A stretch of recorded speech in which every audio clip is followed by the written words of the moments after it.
A paz do Senhor a todos. Hoje nós vamos falar dos 4 animais descritos no livro do Apocalipse. O que é que eles representam? Será que eles têm alguma relação com os 4 animais descritos também lá no livro de Daniel e no livro de Ezequiel? Esses animais, vamos ver o que a teologia fala e a Bíblia fala da representação desses animais. Vamos lá começar lá no livro de Apocalipse, capítulo 4, diz assim: E o primeiro animal era semelhante a um leão, e o segundo animal semelhante a um bezerro, e tinha o terceiro animal o rosto como de homem, e o quarto animal era semelhante a uma águia voando. Há muitas interpretações teológicas dizem que esses animais representam a criação dos seres vivos. Então essa é a primeira interpretação teológica. O primeiro animal representa o leão, que representa todos os animais carnívoros, sendo o leão considerado o rei da floresta, o rei dos animais. O segundo animal, o bezerro, ou o boi, como fala lá no livro de Daniel, representa todos os animais herbívoros ou os animais domesticáveis. O terceiro, como o homem, representa a criação máxima de Deus, que representa o ser humano, que representa a humanidade. O quarto animal, a águia, representa todas as aves do mundo, sendo a águia a principal ave, a mais rápida e com a visão mais aguçada que tem nos céus.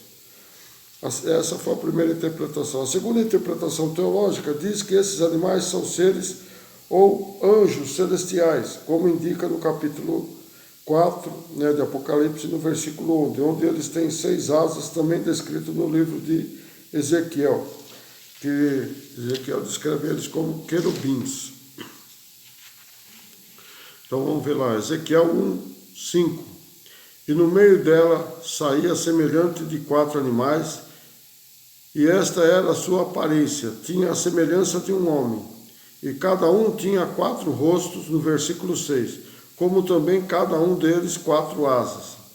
No versículo 10, Ezequiel 1, versículo 10. E a semelhança do seu rosto era como o rosto de homem, e a mão direita todos os 4 animais tinham o rosto de leão, e a mão esquerda todos os 4 animais tinham o rosto de boi, o de bezerro, e também o rosto de águia, todos os 4.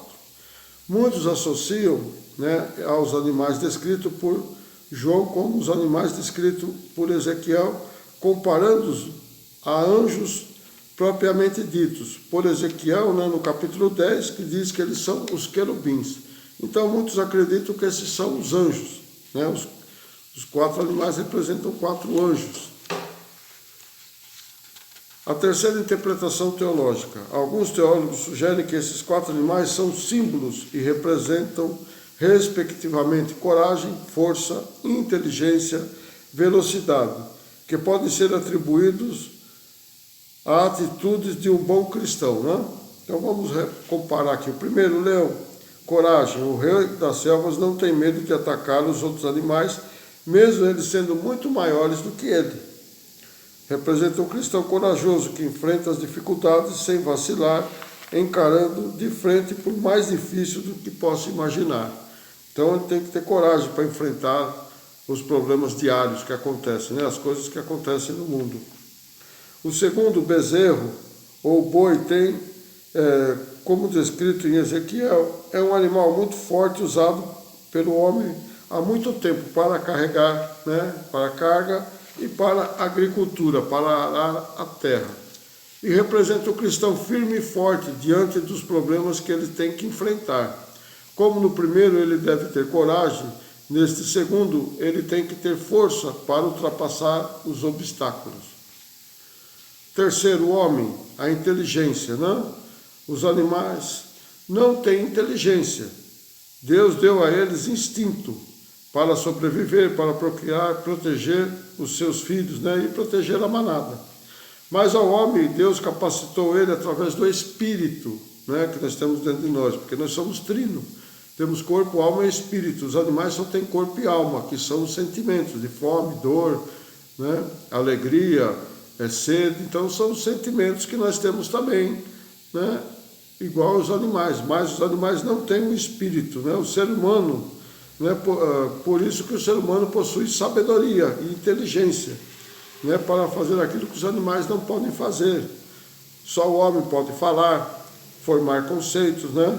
Formar teorias, manipular a natureza, construir, destruir, pensar, entender e muitos outros atributos que são relacionados ao Espírito que nós temos dentro de nós, que faz parte de Deus, e são relacionados também aos atributos de Deus, né? O Deus Criador. Só os animais não têm habilidades igual ao homem, somente o homem tem as habilidades para fazer tudo isso. O quarto, a águia, representa a velocidade. Sendo a águia com a visão aguçada, ele vê a presa muito distante dela, né? E ao atacar, ela faz com uma velocidade incrível e uma precisão para obter o seu alimento, né? Para obter um êxito, né? Na caçada, para então poder sustentar a sua prole. O cristão deve ter velocidade em entender as coisas de Deus e fazer rapidamente para fechar as brechas, para que o inimigo não ataque. Então, né, podemos dizer que esses 4 animais, né, representam atributos, né, que são atribuídos a nós, são atributos de Deus também, e podemos tirar uma lição de vida, né? Para o cristão ser corajoso, forte, ser humano, né? Tem que ser um ser humano amável, né? E veloz para cumprir as ordenanças de Deus, né? Então nós temos que ter coragem para enfrentar, né? Temos que ser fortes para superar os obstáculos. Temos que ser humanos, né? Porque Deus fez nós para ser a sua imagem e semelhança, coisa que nós perdemos a semelhança, temos só a imagem. Mas nós podemos ser semelhantes a Deus, através de Jesus Cristo, Ele nos deu essa capacidade, né?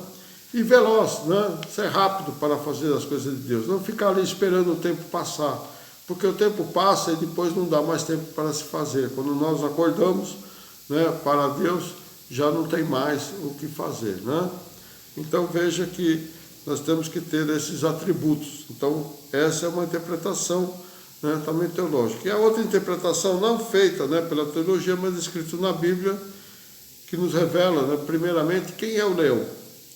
Então aqui também pode se comparar, né, esse animal ao leão, no Apocalipse capítulo 5, versículo 5, diz assim: E disse-me um dos anciões, né, disse a João, não chores, eis aqui o leão da tribo de Judá, a raiz de Davi, que venceu para abrir o livro e desatar os seus 7 selos. Então Jesus Cristo é o leão da tribo de Judá, como está lá escrito lá em Gênesis 49, 9. Judá é o leãozinho, né, da presa subsiste. Filho meu, encurva-se e deita-se como um leão e como um leão velho. Quem o despertará? 49:10. O cetro não se arredará de Judá, nem o legislador dentre seus pés, até que venha Siló, e a ele se congregarão os povos. Essa é uma profecia sobre a vinda do Senhor Jesus carnal e a sua volta para liderar os seres humanos no milênio. Então, quando ele voltar no milênio, ele vai ter corpo glorificado. Então, essa profecia está falando, né, do leãozinho, né, que vai vir, né, da tribo de Judá, né? Jesus é o leão da tribo de Judá. Ele vai partir dessa genealogia e vai vir para salvar o mundo. E ele, quando voltar a segunda vez, na primeira vez ele vai vir carnal, na segunda vez ele vai vir com o corpo glorificado, né? É o que ele vai nos dar, essa condição para subir aos céus com o corpo glorificado. Apocalipse 5:6. E olhei e eis que estava no meio do trono e dos 4 animais viventes, e entre os anciões um cordeiro como havendo sido morto. Até aí só. Ao invés de João relatar a visão de um leão, que é o emblema da força, né, ele viu o cordeiro, o símbolo da mansidão e da oferta de sacrifício. O fato de o cordeiro ter sido morto, mas vive, mostra que ele venceu, né? Jesus Cristo venceu o mundo. O propósito de Deus era encoberto durante séculos, agora pode ser revelado e realizado na figura de seu Filho Jesus Cristo. Então, veja que esse manifesto de Jesus ficou encoberto por muitos anos, desde que Adão e Eva saíram do paraíso até o dia que, né, o Espírito Santo tocou Maria e ela teve um filho, né? E ele disse, o Espírito Santo disse para Maria, o anjo, né, disse para Maria que ele ali seria chamado Jesus Cristo, né? Jesus, o Salvador. Então veja que aqui, né, já é uma profecia lá de Isaías, no versículo, do Isaías 53, no versículo 7, diz assim: ele foi oprimido, mas não abriu a boca como um cordeiro, foi levado ao matadouro, e como ovelha muda perante os seus tosqueadores, ele não abriu a boca. Então aqui já estava falando da morte de Jesus Cristo, do sofrimento, do martírio, né? E ele era o leão, mas ele veio como, né, veio como um cordeiro, fala o cordeiro de Deus que tira os pecados do mundo, né? Então você vê que Isaías já confirma o que está escrito aqui lá em Apocalipse 5:6, né? Então veja que essas profecias se cumpriram e vão ainda se cumprir quando Jesus voltar pela segunda vez. Isso vai ser um assunto de outra matéria. Então podemos assemelhar esses 4 animais como os que estão na glória. Então podemos ser esses animais, né, comparar eles como aqueles que estão na glória, aqueles que vão estar lá nos céus, né? Os salvos, dando glória a Deus e a Jesus Cristo e ao Espírito Santo, reverenciando eles, dizendo: Santo, Santo, Santo é o Senhor Deus. Veja lá em Apocalipse 4:8, diz assim: e os 4 animais tinham cada um, respectivamente, 6 asas, e ao redor, e por dentro estava cheio de olhos, e não descansavam nem de dia nem de noite, dizendo: Santo, Santo, Santo é o Senhor Deus, o Todo-Poderoso, que era, o que é e que há de vir.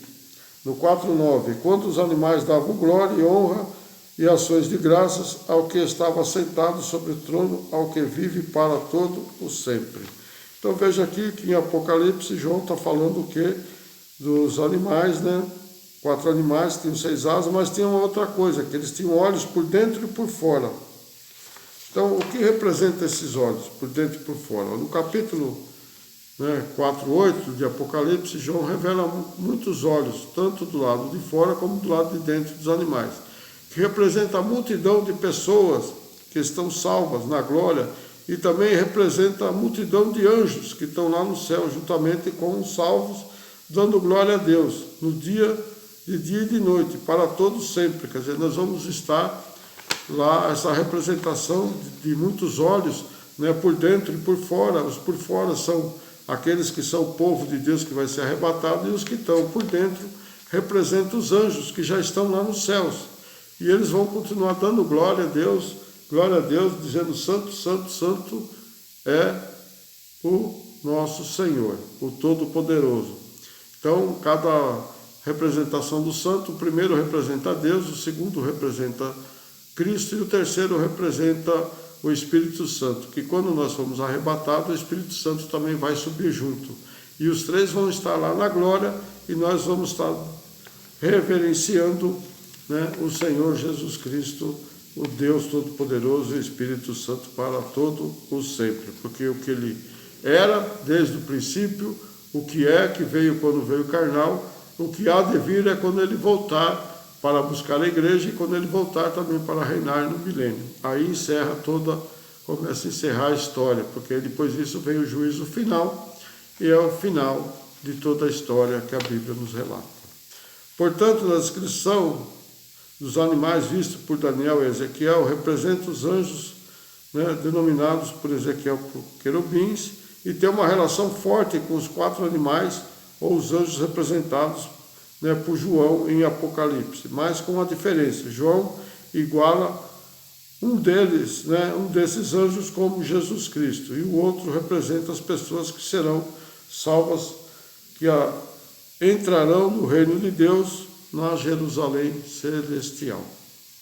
Então isso é a representação dos 4 animais descritos lá no livro de Apocalipse por João, né? Então veja que, né, a representação bíblica, as interpretações bíblicas, elas têm muitas interpretações, porque cada um tem uma visão, mas nós temos que ter a visão de Deus, que é o que mais interessa para nós, ver o que Deus quer para nós, e com isso nós temos que achar as respostas na Bíblia, não somente no nosso intelecto, né? Porque nós somos falhos, mas o que Deus escreveu é puro e verdadeiro. Amém? Hoje nós vamos ficar por aqui. Eu quero pedir para vocês aí que compartilhem, né, com as pessoas, né? Vejam também a outra a postagem anterior que fala dos animais descritos lá em Daniel e Ezequiel, para que você possa entender, né? E você que não é inscrito, inscreva-se, que vai ter muito mais coisas ainda. Nós já estamos na postagem 95, né? Logo nós vamos chegar a 100, aí nós vamos mudar um pouquinho, né, as postagens. Mas não esqueça de pôr o joinha aí, compartilhem, inscrevam-se, né? Que Deus abençoe a todos. Até uma próxima.